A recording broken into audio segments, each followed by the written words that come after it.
আপনাদের সবার কাছ একটাই প্রশ্ন আমি করব, যারা এই ভিডিওটা দেখছেন, UN United Nations of organization কেন তৈরি হয়েছিল?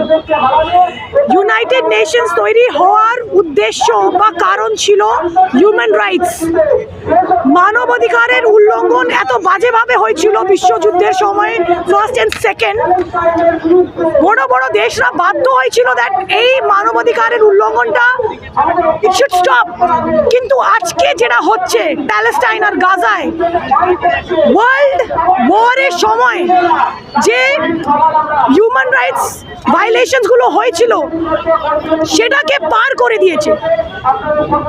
রাইট নাও যাদের বাচ্চাদের, ছোট বাচ্চাদের যাদের হাত পা নেই, পুরো ওয়ার্ল্ড হিস্ট্রি রেকর্ডে সেটা গাজাতে সবচেয়ে বেশি, childs with loss of limbs. এটা কি কাউকে দেখা যাচ্ছে না? ইউএন কেনই আছে? ইন্টারন্যাশনাল কোর্ট অফ জাস্টিসে জাস্টিস ছোট ছোট বাচ্চাদের জন্য এবার যারা ভিটো ইউজ করবে, যারা ভিটো ইউজ করেছে, সিজ ফায়ার করতে দেয়নি।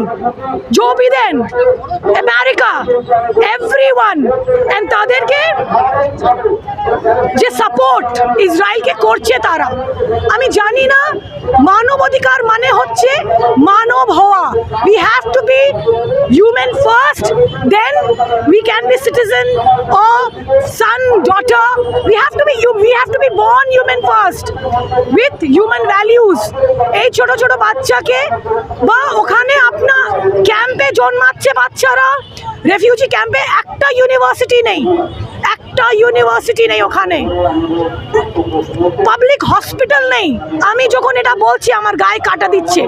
যদি আপনাদের গায়ে কাটা দিচ্ছে না, আমার সন্দেহ আপনারা মানুষ আছেন কিনা। আর যদি আপনারা মানুষ, আমি জানি আমরা এতজন এখানে একত্রিত হয়েছি প্রোটেস্ট করার জন্য, উদ্দেশ্য একই, জানি আমি ওখানে we cannot go there, but আমাদেরকে প্রেশার তৈরি করতে হবে।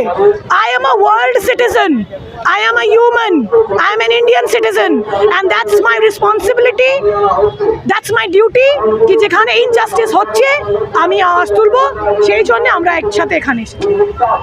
আমরা দেখেছি যে ভারত সরকার কিন্তু প্রথম থেকে ইসরায়েলের পক্ষে ছিল, যদিও বিবৃতি অনেক কিছু হয়েছে, বাস্তবে আমরা দেখেছি তাদের সঙ্গে একাধিকবার আলোচনা করতে গেছে এবং তাদেরকে সাহায্য করছে বলে অভিযোগ উঠেছে। ইয়েস, ইউ হ্যাভ টু, এখানে আরেকটা জিনিস মনে রাখতে হবে, এই যে ক্যাপিটালিজম, পুঁজিবাদী যে মানসিকতা, অ্যান্ড যারা, এটা লাইভ হচ্ছে না তো, প্রশ্নটা কি ছিল?